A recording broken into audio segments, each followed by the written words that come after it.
Ray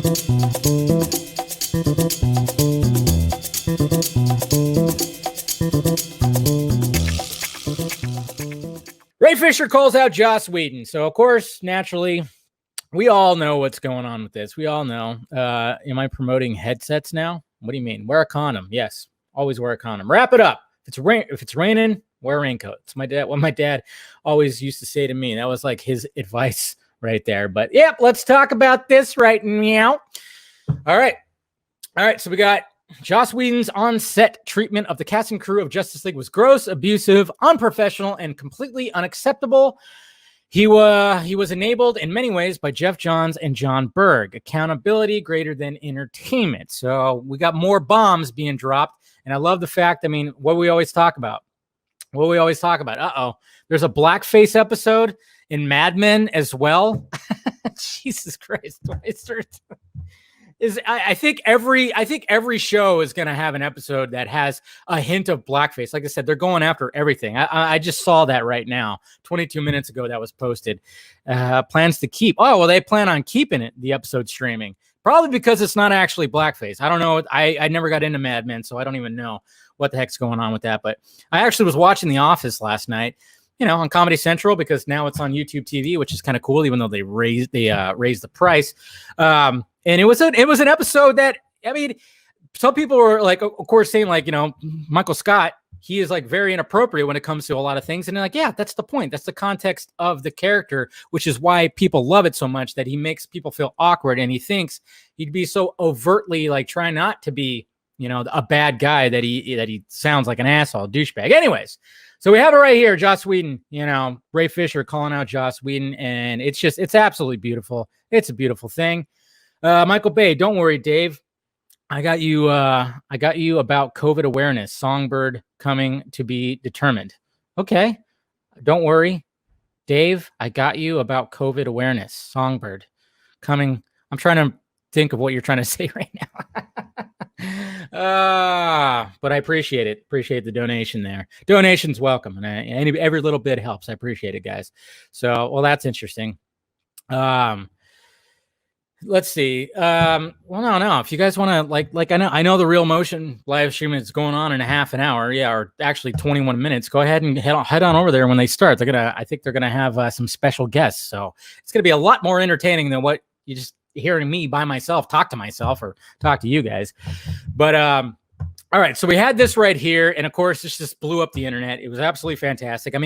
Just like what we were talking about yesterday, something had to have happened. Obviously, like NDAs, maybe Ray Fisher's NDAs just totally went kaputs, and it was like, okay, time to start singing, or he heard something, and things are about to come out, which they might, and it might be about the three gentlemen that we see in this tweet, pretty much. So we had this, and now we got a response from Mr. Berg. Okay, now check out this shit. This is ridiculous. Let's see. Is this right here? Boop. All right. So here we go right here. So this is from IGN. It says cyborg actor Ray Fisher slams Justice League director for abusive on-set behavior. Okay. So now we got the first update, and Mr. John Berg, Justice League producer and former Warner Brothers co-president of production, John Berg, was fired back. Well, has fired. I think I was just wishful thinking in my head. Has fired back at actor Ray Fisher's claims that Berg and his former fellow DC Films, former executive Jeff Johns, enabled an alleged bad behavior from director Joss Whedon on set, and also revealed one thing Fisher was upset about during the reshoots. Berg told Variety that it was categorically untrue that we enabled any unprofessional behavior. I remember Fisher being upset that we wanted him to say "booyah," which is a well-known saying of the Cyborg in the animated series. Okay, so Ray Fisher makes these claims, and John Berg decides to go, well, yeah, no, that didn't happen. I remember, Fisher's being difficult because he didn't want to say "booyah." Fucking really? Really, Berg? That's your little comeback?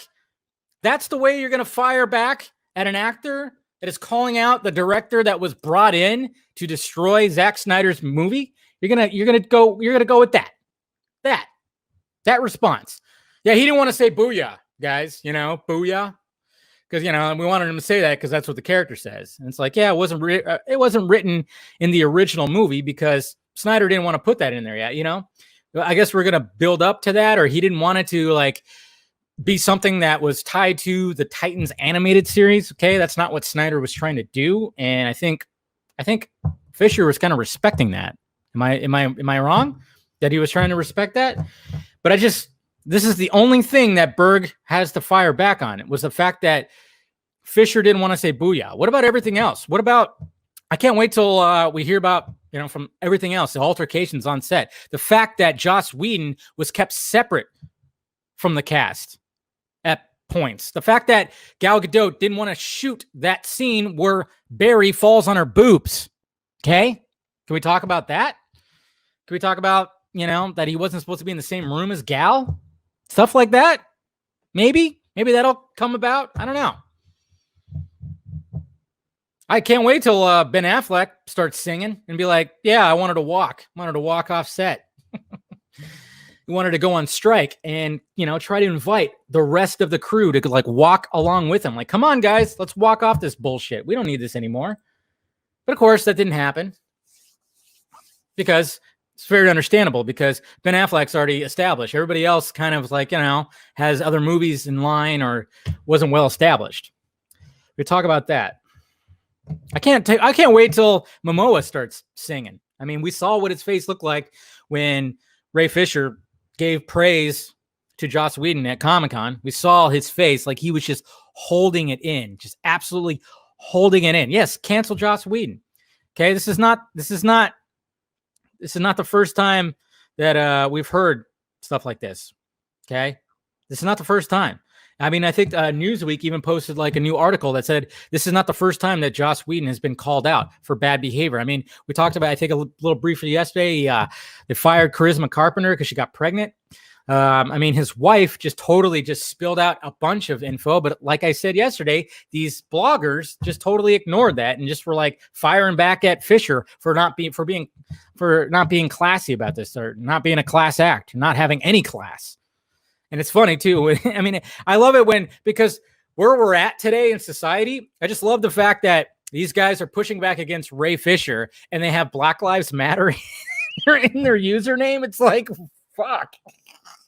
Do you really? Okay, because I always wonder about that when you got these pasty face, balding blogger dudes that overtly like say they're feminist and support all the causes and call out all the bullshit. And of course, they hate Trump with a passion. They're always tweeting about that kind of stuff.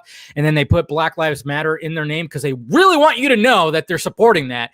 God forbid you didn't, you didn't know that they were supporting that. And then when this happens, they push back against Ray Fisher, a black man who is calling out bullshit that would happen on the set of the movie that he was involved with. I just find that funny. Yeah, some Black Lives Matter, apparently. Not Ray Fisher's, Hollywood life.